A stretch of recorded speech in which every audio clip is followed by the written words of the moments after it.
자, 오늘도 참으로 좋은 하루입니다. 하나님의 은총이 여러분 가운데 넘쳐날 수 있기를 바랍니다. 어제는 저희 교회 창립 30주년 감사 예배를 하나님 앞에 드려왔습니다. 30년이라고 하는 기간 동안에 하나님께서 지키시고 또 인도해 주셨던 것을 우리가 기억합니다. 이제 또 앞으로 미래의 삶도 하나님께 맡겨드리고 또 하나님의 선하신의 손길이 있다는 것을 확신하는 그런 예배를 저희들이 드렸습니다. 우리 인생도 마찬가지입니다. 과거를 되돌아보면 또 감사할 것뿐이고 또 미래를 내다보면 불안과 두려움이 있는 것이 아니라 시간의 주인 되신 하나님께서 미래를 붙잡고 있기 때문에 우리가 소망을 품을 수가 있습니다. 자, 오늘 하루도 소망으로 좀 충만한 하루 되시길 바랍니다. 자, 오늘 말씀 에스더서 2장 2절에서 1절에서 11절까지의 말씀입니다. 그 후에 아하수에로 왕의 노가 그침에 와스디와 그가 행한 일과 그에 대하여 내린 조서를 생각하거늘 왕의 측근 신하들이 아뢰되 왕은 왕을 위하여 아리따운 처녀들을 구하게 하시되 전국 각 지방의 관리를 명령하여 아리따운 처녀를 다 도성 수산으로 모아 후궁으로 들여 궁녀를 주관하는 내시 해계의 손에 맡겨 그 몸을 정결하게 하는 물품을 주게 하시고 왕의 눈에 아름다운 처녀를 와스디 대신 왕으로 삼으소서. 왕이 그 말을 좋게 여겨 그대로 행하니라. 도성 수산에 한 유다인이 있으니 이름은 모르드게라. 그는 베냐민 자손이니 기스의 증손이요 시므이의 손자요 야일의 아들이라. 전에 바벨론 왕 느부갓네살이 예루살렘에서 유다 왕 여고냐와 백성을 사로잡아 갈 때에 모르드게도 함께 사로잡혔더라. 그의 삼촌의 딸 하다사 곧 에스더는 부모가 없었으나 용모가 곱고 아리따운 처녀라. 그의 부모가 죽은 후에 모르드게가 자기 딸같이 양육하더라. 왕의 조서와 명령이 반포되매 처녀들이 도성 수산에 많이 모여 해계의 수하에 나아갈 때 에스더도 왕궁으로 이끌려가서 궁녀를 주관하는 해계의 수하에 속하니 해계가 이 처녀를 좋게 보고 은혜를 베풀어 몸을 정결하게 할 물품과 일용품을 곧 주며 또 왕궁에서 의뢰주는 7 궁녀를 주고 에스더와 그 궁녀들을 후궁 아름다운 처소로 옮기더라. 에스더가 자기의 민족과 종족을 말하지 아니하니 이는 모르드게가 명령하여 말하지 말라 하였습니다. 모르드게가 날마다 후궁 뜰 앞으로 왕래하며 에스더의 안부와 어떻게 될지를 알고자 하였더라. 지난주 토요일서부터 이제 에스더의 말씀을 가지고 함께 말씀을 나누고 있습니다. 자, 에스더서는 하나님께서 이스라엘 백성들을 지키시고 보호하시고 또 위험과 또 죽음이라고 하는 그런 위험 속에서 건지신다라고 하는 메시지가 이 에스더서에 나오고 있습니다.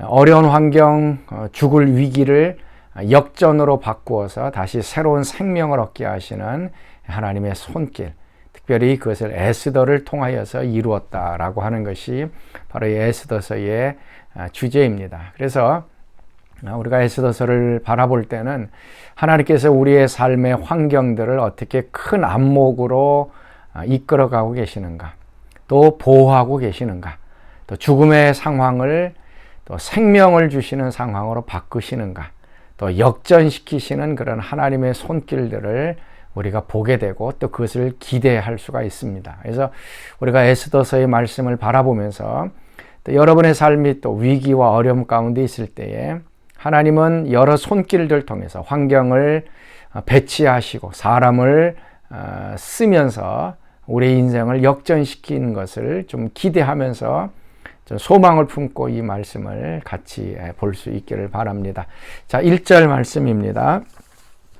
그 후에 아하수에로 왕의 노가 그침에 와시디와 그가 행한 일과 그에 대하여 내린 조서를 생각하거늘 왕의 측근 신하들이 아뢰되 왕은 왕을 위하여 아리따운 처녀들을 구하게 하옵소서. 그 1장의 말씀을 보면 아하수에 왕이 큰 잔치를 베풉니다. 그리고 왕비가 있었는데 너무나도 아름다운 왕비였습니다. 와시디라고 하는 이 여인을 모든 사람들에게 그 아름다운 미모를 보여주기 위하여 자랑하기 위하여서 나오라라고 얘기를 했습니다. 그런데 이 왕비가 이 왕의 말을 거절하고 나오지 않습니다. 그래서 화가 난 이 왕이 왕비를 이제 폐위시킵니다. 그 뒷배경에는 여인들이 남편들을 무시할 가능성이 있다. 왕비가 왕의 말을 무시했으면 또 그 나라에 속한 모든 여인들이 남편들을 무시할 수 있다. 그래서 이것을 사회윤리적인 차원에서 백성들에게 알리기 위하여 이 왕후를 폐위시킵니다. 그래서 1장 20절 말씀 보면 모든 여인들이 그들의 남편들을 존경하라라고 하는 이 조서를 내리게 되어지고 이제 왕비 와스디가 이제 폐위가 되어집니다. 그리고 나서 이제 주변에 있었던 신하들이 이제 왕비를 새롭게 뽑아야 하는데 뭐 우리 한국의 사극을 보면 그 4대문 집안이라 할까요? 뭐 영의정, 장의정 권력 있는 사람들의 그 딸을 이제 왕비로 이제 보내긴 하는데 오늘 이 에스더서에서는 이제 그것이 아니라 페르시아에 있는 전국의 아름다운 여인들을 다 불러 모으게 하고 그 중에서 가장 아름다운 여인을 선택하라라고 얘기를 해주고 그 말을 이제 순종하게 되어집니다. 그런 가운데 이제 에스더라고 하는 여인이 이제 등장을 합니다. 5절, 6절 말씀 보면 도성수산에 한 유대인이 있으니 이름은 모르드게라. 그는 베냐민의 자손이니 기스의 증손이요 시므이의 손자요 야일의 아들이라. 전에 바벨론 왕 느부갓네살이 예루살렘에서 유다 왕 여고냐와 백성을 사로잡아갈 때에 모르드게도 함께 사로잡혔더라. 이제 모르드게를 이제 소개하고 있습니다. 그의 이제 조상들에 대해서 이제 이야기하고 있고, 특별히 이 느부갓네살 왕이 여고냐와 함께 왕이죠. 여고냐와 함께 이제 백성들을 이끌고 이제 바벨론으로 왔을 때에 이 모르드게가 있었다라고 얘기를 합니다. 벌써 70년 이상, 한 100년 이상 되는 얘기입니다. 그래서 실질적으로 이제 모르드게가 그때 있었다 그러면 뭐 100살이 훨씬 넘었을 것이고요.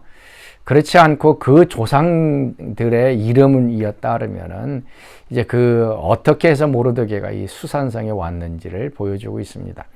그리고 나서 이제 에스더를 소개합니다. 7절 말씀.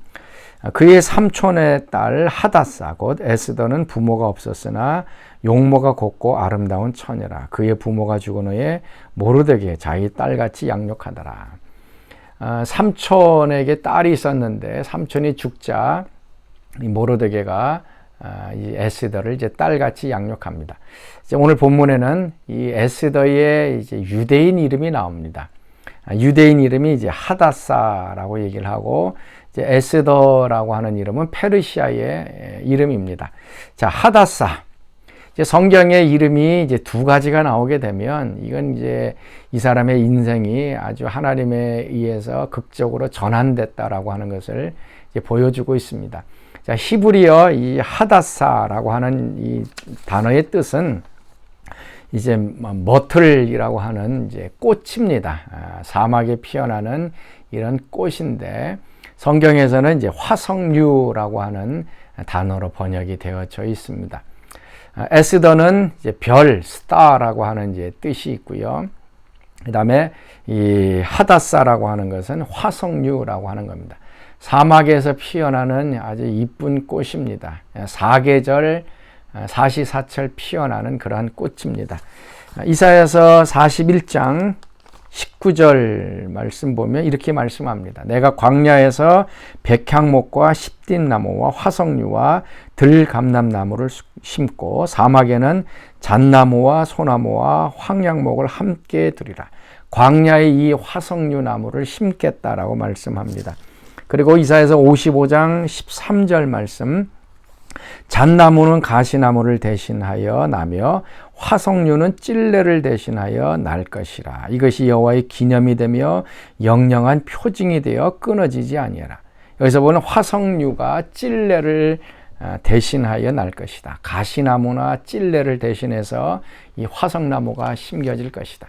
그래서 이 화석류라고 하는 그 뜻은 광야에서 피어나는 메마른 광야, 어떻게 보면은 심판이고 저주이고 이런 상황 속에서 하나님께서 새롭게 용서하시고 회복하신다는 그런 의미가 담겨져 있습니다. 그래서 이 에스더라고 하는 이 단어 속에 이미 하나님께서 광야, 사막, 죽음, 가시나무 그런 상황 속에서 사시사철 꽃이 피어지는 이 화석류, 아주 이쁜 꽃을 피우듯이 우리 광야와 같은 인생, 가시나무와 같은 그런 인생 속에 이 화석류로 변화시키는, 용서하시고 회복하시고 생명을 주신다는 놀라운 뜻이 나옵니다.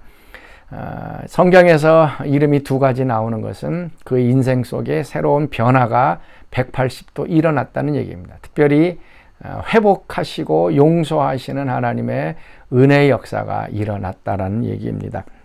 그래서 그의 삶의 인생의 방향이 바뀌고 사명이 바뀌고 그의 이름이 바뀌어지는 일들이 일어납니다. 자, 사랑하는 성도 여러분, 오늘 이 에스더의 이름을 통해서 이제 하닷사죠. 우리 광야 같은 인생, 죽음으로 가득 차 있는 인생, 가시나무와 같은 인생 속에서 하나님이 회복하여 주셔서 사시사철 아름다운 열매 맺는 귀한 은혜가 여러분 가운데 있어질 수 있기를 바랍니다. 그래서 이 에스더서를 우리가 같이 말씀을 나누면서 여러분의 인생에 180도 전환이 일어나기를 바랍니다.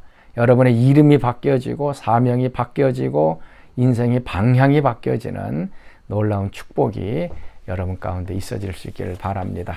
자, 오늘 우리가 함께 부를 찬송 242장 황무지가 장미꽃같이 피는 것을 볼 때에 황무지가 장미꽃같이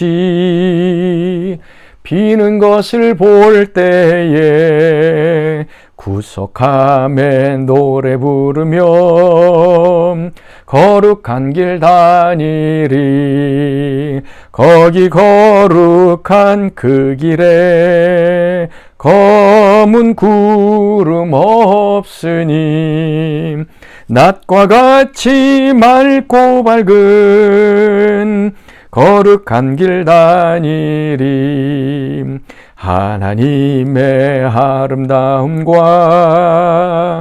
그의 영광 볼 때에 모든 괴로움 잊어버리고 거룩한 길 다니리. 거기 거룩한 그 길에 검은 구름 없으니 낮과 같이 맑고 밝은 거룩한 길 다니리. 아멘. 자, 우리 같이 기도하겠습니다. 우리의 인생을 광야 황무지에서 아름다운 정원으로 바꿔주신 하나님, 또 인생의 위기 가운데서 그것을 역전시켜서 또 하나님의 영광을 위하여 아름답게 사용해 주시는 하나님, 오늘 말씀을 통하여서 우리 인생이 다시 한번 180도 하나님의 영광을 위하여 아름답게 변화되도록 축복하여 주옵소서. 이제는 우리 주 예수 그리스도의 은혜와 하나님의 그 크신 사랑하심과 성령의 교통하심이 사랑하는 성도들 가운데 늘 항상 함께 하시기를 간절히 축원하옵나이다. 아멘.